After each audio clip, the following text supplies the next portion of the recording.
Muchas gracias. Buenas tardes. Soy Lucas Ciesa del Núcleo de Astronomía del UDP y les voy a hablar de la organización del cosmos desde el Big Bang al futuro de la humanidad. Es un tema bastante amplio, ya sé, pero vamos a ver cómo nos va. Esta charla va a ser sobre la organización del caos en un sentido muy fundamental. Por ejemplo, cómo se organizan los átomos de carbono para formar diferentes estructuras.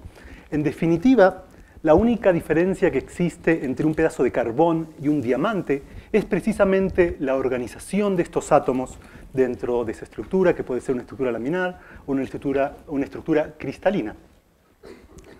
Con un poco de carbón, aproximadamente medio kilo de carbón, un poco de agua, 2 litros de agua y unas pequeñas cantidades de otros compuestos químicos, en principio uno puede fabricar algo mucho más interesante que un diamante, porque en definitiva estos son todos los ingredientes que necesitamos para crear un ser humano. En los próximos 10 minutos les voy a contar cómo se crea un ser humano, pero no se preocupen, no de la manera que ustedes se pueden imaginar. Tampoco voy a hablar de ingeniería genética, porque esto sería hacer trampa. Carl Sagan una vez escribió que si tú quieres crear un pastel de manzanas realmente desde el principio, primero tienes que inventar el universo. Y esto es cierto para absolutamente todo, también es cierto para un ser humano. Crear un ser humano no requiere 7 días, tampoco requiere 9 meses. Crear un ser humano realmente desde el principio requiere la organización del caos a través de 14.000 millones de años de evolución. Según la ciencia entiende el universo, todo comenzó hace 14.000 millones de años con una explosión que dio origen a la materia, al tiempo y al espacio. En el momento mismo del Big Bang no existía nada. Básicamente era un punto infinitamente denso de energía. Y esto vendría a ser realmente el caos más absoluto. De acuerdo a la Real Academia Española, el caos es el estado amorfo e indefinido que se supone anterior a la ordenación del cosmos. Busqué esta definición y realmente venía muy bien con mi presentación. Y según esta definición literal, el caos solamente existió en el primer instante del universo, antes que el cosmos se empezara a ordenar. Solamente unos 100 segundos después de la explosión del Big Bang, el universo se enfrió lo suficiente para que esta gran energía infinita se condensara para formar las partículas elementales que componen el universo. Transcurrieron aproximadamente 500.000 años más, 300.000 años más, para que la temperatura bajara lo suficiente para formar los primeros átomos, los átomos de hidrógeno que forman aún en día la mayor masa del universo. El universo a gran escala, en su mayor escala que podemos observar, tiene una estructura filamentaria. Esto es algo que descubrimos hace muy poco tiempo. En la intersección de estos filamentos es donde se forman y donde se encuentran la mayoría de las galaxias. Estas galaxias son en realidad conjuntos de cientos de miles de millones de estrellas. Cada una de estas estrellas se forma a través del colapso gravitatorio de este gas primordial de hidrógeno. Las primeras estrellas que existieron en el universo solamente estaban compuestas de hidrógeno y pequeñas cantidades de helio, porque eran los únicos elementos químicos que existían en el universo. Una estrella como el Sol brilla y genera energía transformando el hidrógeno en elementos químicos más pesados, el helio, el carbono, el oxígeno, y así puede brillar durante miles de millones de años. Eventualmente el hidrógeno se acaba, y cuando eso sucede, la estrella empieza a quemar otros elementos químicos. Cuando no hay más hidrógeno, estos elementos químicos no son tan eficientes, lo que sucede es que el núcleo se contrae, se calienta, la atmósfera de la estrella se expande y es es expuesta en forma de una nebulosa planetaria que libera todos los elementos químicos que fueron formados en el interior de la estrella. El núcleo de la estrella se sigue compactando, eventualmente forma una enana blanca que es un núcleo atómico gigante del tamaño aproximado del planeta Tierra. Estrellas más masivas que el Sol, en su interior logran producir elementos químicos más pesados, incluso llegando al hierro, y eventualmente explotan en explosiones de supernova. Y en estas explosiones de supernova se producen el resto de los elementos químicos de la tabla periódica. Y en esta explosión de supernova también liberan estos elementos al medio interestelar. Luego de una explosión de supernova, el núcleo se transforma en una estrella de neutrones, que es un núcleo atómico del tamaño aproximado de una ciudad, o un agujero negro, que es un objeto infinitamente denso, dependiendo de la masa inicial de la estrella. Lo importante aquí es que, salvo el hidrógeno que fue formado poco después del Big Bang y algunas pequeñas cantidades de helio, y algunos elementos químicos que no existen en la naturaleza, que conocemos solamente porque son producidos en laboratorio, todo el resto de los elementos químicos que conocemos han sido formados en el interior de las estrellas o en las explosiones de supernova al final de la vida de una estrella. Esta evolución estelar es lo que produce estos elementos químicos y los devuelve al medio galáctico, al medio interestelar, a estas nubes de gas primordial. Y de hecho, una supernova, que es la muerte de una estrella muy masiva, también puede generar el nacimiento de una nueva generación de estrellas debido a que produce un shock. Este shock afecta el gas que se encuentra en la vecindad de la supernova y esto hace que se colapse y forme una nueva generación de estrellas. Cuando esto sucede, esta nueva generación de estrellas se forma de un material de gas que está mezclado con polvo cósmico, este polvo que se formó en el interior de las estrellas en el proceso de explosión de supernova. Y este polvo cósmico contiene todos los elementos necesarios para formar un sistema planetario, los elementos necesarios para formar los seres vivos. Esta nueva generación de estrellas se forma con este disco protoplanetario que contiene estos pequeños granos de polvo cósmico. Estos granos se van ordenando, van creciendo y van formando objetos de distintos tamaños, asteroides, cometas, y llegan a formar también los planetas. En el disco protoplanetario, muy cerca de la estrella, las temperaturas son muy altas. Entonces, los materiales que existen son solamente roca y metal. Por eso, los planetas del sistema solar, cercanos al Sol, son Mercurio, Venus, Tierra y Marte. Son muy pequeños, son rocosos y muy densos. Más lejos de la estrella, en el disco protoplanetario, la temperatura es menor y permite la formación de planetas de gas y de hielo.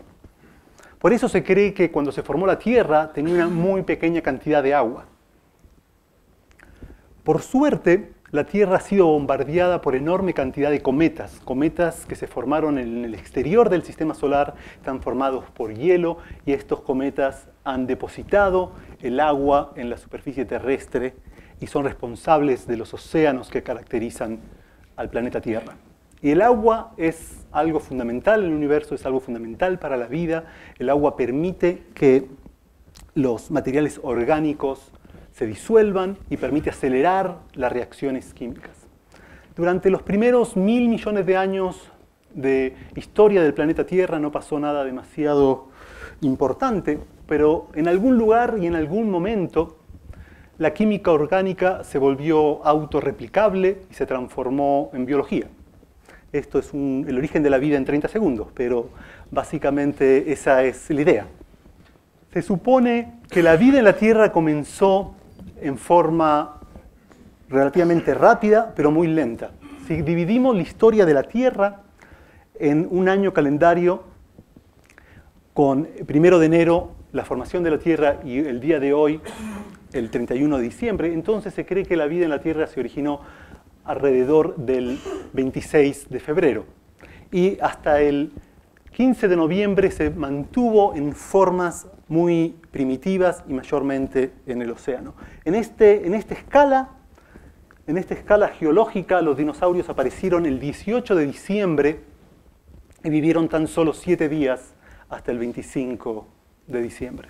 En esta misma escala, los antepasados del hombre aparecieron el 31 de diciembre, el día de hoy. Fuimos uno de los últimos invitados a la fiesta. En este contexto, el ser humano no es más que un eslabón en un enorme árbol de la vida, producto de la evolución cósmica de la materia a través de miles de millones de años de mutaciones y selección natural darwiniana. Un dato interesante es que los seres vivos de la Tierra no solamente están formados por este polvo de estrellas, sino que las estrellas nos incentivan a evolucionar a través de las mutaciones inducidas por los rayos cósmicos que constantemente bombardean el planeta Tierra desde el espacio. Durante la mayor cantidad de tiempo en la corta historia de la humanidad, los seres humanos hemos vivido de una manera muy primitiva y hemos tenido las ideas más variadas sobre el cosmos.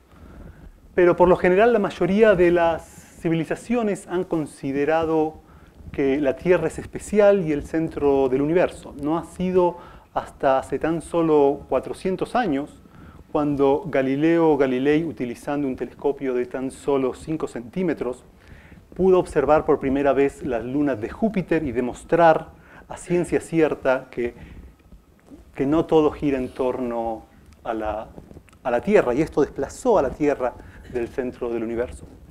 Poco tiempo después, Isaac Newton desarrolló la teoría de la gravitación universal y llegó a la tremenda conclusión de que las leyes de la física son las mismas en el cielo y en la Tierra. Esto puede parecer obvio ahora, pero en realidad es extremadamente profundo y es la principal razón por la cual podemos estudiar el universo. La composición química de las estrellas y las leyes de la física son las mismas que el material que podemos observar y estudiar en el laboratorio, y por eso podemos estudiar el universo. Hace tan solo 100 años nos dimos cuenta que unas pequeñas manchas que observábamos en el cielo nocturno, que llamábamos nebulosas, eran en realidad grandes universos isla con cientos de miles de millones de estrellas. Estas son las galaxias, que se descubrió su naturaleza hace tan solo 100 años. Hace tan solo 2 años pudimos calcular por primera vez y determinar que en nuestra propia galaxia, en la Vía Láctea, existen por lo menos 20.000 millones de planetas similares a la Tierra. Y hace pocos meses, gracias al telescopio ALMA, hemos podido observar también por primera vez y en forma directa el proceso de formación planetaria. Esta imagen no es una simulación, no es un dibujo, es una imagen real tomada por ALMA de un sistema planetario en formación, y estos canales que vemos aquí es realmente el lugar donde se están formando los planetas en este momento.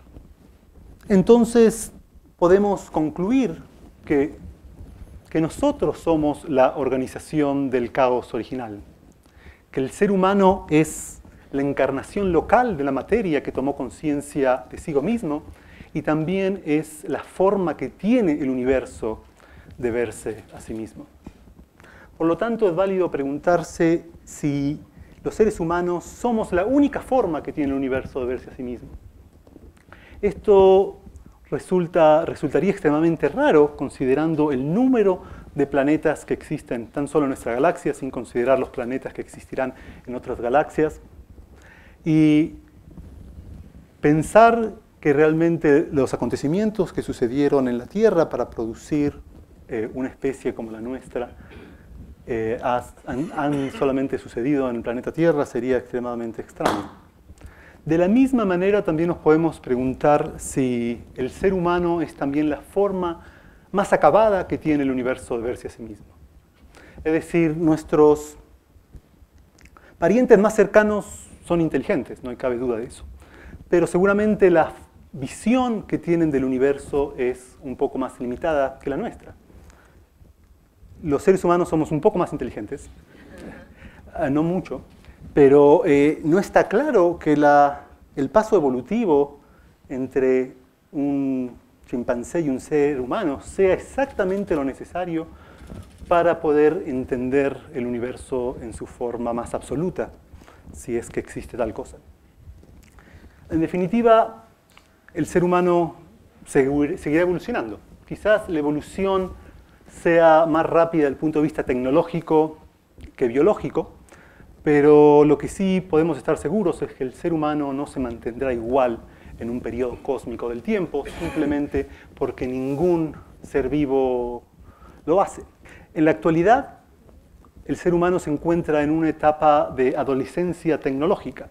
Básicamente hemos podido desarrollar la tecnología para destruirnos a nosotros mismos, pero no está claro que tengamos la madurez y la responsabilidad para garantizar nuestra propia subsistencia.